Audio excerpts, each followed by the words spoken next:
को देख लिया था, पर वो चुप रहती है क्योंकि स्मोकर्स पर भरोसा नहीं किया जा सकता। फिर डीकन कहता है कि अगर ये नहीं बता रहे कि वो लड़की कहाँ है तो इन दोनों को मार दो। लेकिन इससे पहले कि ये लोग इन्हें मारते इनोला बाहर आ जाती है और डीकन इनोला को अपने कब्जे में ले लेता है और मैरिनर और हेलन को मारने का ऑर्डर भी दे देता है। लेकिन इससे पहले कि वो लोग इन्हें मारते, मैरिनर हेलन को लेकर पानी में कूद जाता है। लेकिन हेलन पानी में सांस नहीं ले सकती, इसलिए मैरिनर अपने मुंह से हेलन को सांस देता है, जिससे ये काफी देर तक पानी में ही रहते हैं। अब इसके बाद जब ये ऊपर आते हैं तो ये देखते हैं कि स्मोकर्स ने मैरिनर के नाव को पूरी तरह से तबाह कर दिया है। लेकिन अब यहाँ पर हेलन मैरिनर की अच्छाई और उसकी इंसानियत देखकर मैरिनर उसे बेहद अच्छा लगने लगता है और ये काफी करीब आ जाते हैं। इसके बाद जब हेलन सो रही होती है तो मैरिनर नीचे जाता है क्योंकि वहां पर उसका सामान होता है, जहां पर वो कागज भी होता है जो मैरिनर ने उस इंसान से छीना था जो उन्हें रास्ते में एक बोट पर मिला था। और उस कागज पर एक आइलैंड की तस्वीर होता है जहां पर बहुत सारे पेड़ होते हैं और इनोला ने भी एक कागज पर इसी तरह के पेड़ का एक चित्र बनाया होता है। और ये सब देखकर मैरिनर समझ जाता है कि इनोला के पीठ पर जो टैटू है वो सूखी धरती का ही नक्शा है, क्योंकि इनोला हर वो चीज की चित्र बनाती थी जिसे वो देखती थी। लेकिन अब इनका यहाँ से निकलना लगभग नामुमकिन था क्योंकि इनकी नाव खराब हो चुकी है। लेकिन थोड़ी देर बाद यहाँ पे ग्रिगोर आ जाता है जिसके पास वहीं उड़ने वाला बलून था। वो आकर हेलन से कहता है कि अच्छा हुआ तुमने अपनी बोट जला दी, नहीं तो मैं तुम्हें कभी नहीं ढूंढ पाता, क्योंकि धुएं की वजह से ही मैं यहाँ तक पहुँच पाया हूँ। जिसके बाद वो इन दोनों को अपने साथ ऊपर ले आता है। अब पास ही में कुछ सर्वाइवर्स थे जो उस बस्ती से भागे हुए थे जहाँ पर स्मोकर्स ने हमला किया था। वहाँ पर पहुँचने के बाद मैरिनर कहता है कि मैं इनोला को ढूंढ कर लाऊंगा। ये कहने के बाद वो उस बड़े जहाज पर पहुंच जाता है जहां पर वो स्मोकर्स रहते हैं, जहां पर कई सारे लोग होते हैं। और वो अपने सरदार डीकन से कहते हैं कि सरदार हम कब सुखी धरती तक पहुंचेंगे। तभी वो उन सब से झूठ बोलता है कि मुझे नक्शे का पता चल चुका है और अब हम यहाँ से निकलकर उसी तरफ रवाना हो रहे हैं। हालांकि डीकन या और किसी को भी ये नहीं पता कि नक्शे के जरिए कैसे सूखी धरती तक पहुंचा जाए। लेकिन उसके बातें सुनकर सभी नीचे बेसमेंट में चले जाते हैं और जहाज को आगे बढ़ाना चालू कर देते हैं। तभी डीकन के सामने मैरिनर आ जाता है और उसके पास एक गन भी होती है। वो कहता है कि मुझे वो लड़की चाहिए, लेकिन डीकन कहता है कि तुम यहाँ आ तो गए हो, लेकिन यहाँ से जिंदा वापस नहीं जा पाओगे। तभी मैरिनर एक मशाल निकालता है और पास में एक तेल के टैंक में डाल देता है, जिससे वहां पर एक बहुत बड़ा ब्लास्ट होता है और उसके बहुत सारे आदमी मारे जाते हैं।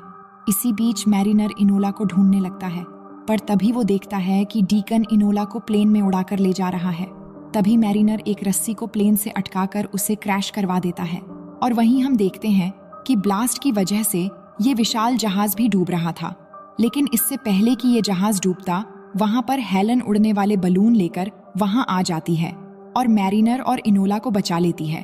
और तभी नीचे जहाज पर एक बहुत बड़ा ब्लास्ट होता है जिससे लगभग सारे स्मोकर्स मारे जाते हैं। लेकिन डीकन अभी भी जिंदा बचा हुआ था और वो नीचे वाटर स्कूटर से उन पर गोलियां चला रहा था। एक गोली इनोला के साइड में लग जाती है जिससे वो पानी में गिर जाती है और अब उसकी तरफ स्मोकर्स बढ़ने लगते हैं। लेकिन तभी ऊपर से मैरिनर अपने पैर पर रस्सी लगाकर इनोला की तरफ जंप लगाता है और इससे पहले कि वो स्मोकर्स उस तक पहुंचते, वो इनोला को पकड़कर ऊपर ले आता है। और तभी हम देखते हैं कि वो तीनों स्मोकर्स जो उस तरफ आ रहे थे वो आपस में टकरा जाते हैं, जिससे एक जोरदार ब्लास्ट होता है और उस ब्लास्ट में डीकन के साथ साथ उसके बाकी बचे स्मोकर्स भी खत्म हो जाते हैं। और इस तरह से मैरिनर इनोला को बचा लेता है। ये ऊपर आते हैं और यहाँ पर ग्रिगोर बताता है कि मुझे अब रास्ते की समझ आ चुकी है।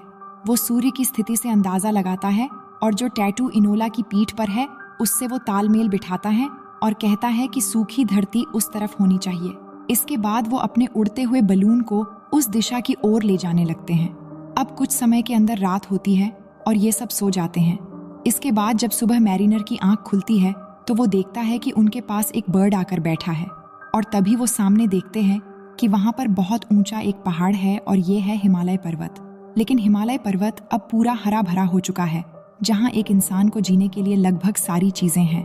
अब जब ये ऊपर जाते हैं तो वहां उन्हें एक झोपड़ी भी दिखाई देता है जिसके अंदर 2 कंकाल होते हैं और ये इनोला के माँ बाप के थे और यहाँ पर टैटू बनाने का सामान भी होता है। दरअसल उन्हें पता था कि वो मरने वाले हैं इसीलिए उन्होंने इनोला की पीठ पर एक टैटू बनाकर उसको एक टोकरी में डाल दिया था और उस टोकरी में यहाँ की सूखी मिट्टी भी डाल दी थी, ताकि जब इनोला किसी को मिले तो उसे पता चल जाए कि कहीं पर सूखी धरती अभी भी बची हुई है और वो इनोला की पीठ पर जो नक्शा है उसके जरिए यहाँ तक पहुँच सके। क्योंकि उस समय इनोला इतनी छोटी थी कि अगर वो यहाँ पर अकेली भी रहती तभी वो बच नहीं पाती। और इनोला के माँ बाप ने जैसा सोचा था ठीक वैसा ही हो गया है, जिस वजह से आज इनोला अपने घर वापस आ चुकी है। वहीं दूसरी तरफ ये दिखाया जाता है कि मैरिनर को यहाँ पर बिल्कुल भी अच्छा नहीं लग रहा है, इसीलिए वो वापस समंदर में जाना चाहता है जहाँ पर उसका असली घर है। उसे लगता है कि समंदर उसे बुला रहा है, इसलिए अब वो वापस समंदर में जाने की तैयारी करता है।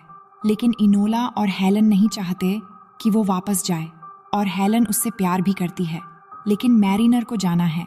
इसके बाद वो इन दोनों को अलविदा कहकर वापस अपनी घर समुद्र में चला जाता है और इसी सीन को दिखाते हुए ये फिल्म यहीं पर खत्म हो जाती है। तो दोस्तों, यह स्टोरी आपको कैसी लगी फीडबैक जरूर दीजिएगा और ऐसे ही मजेदार स्टोरी देखने के लिए वीडियो को लाइक और चैनल को सब्सक्राइब करना मत भूलिएगा। हमें आपकी फीडबैक का इंतजार रहेगा।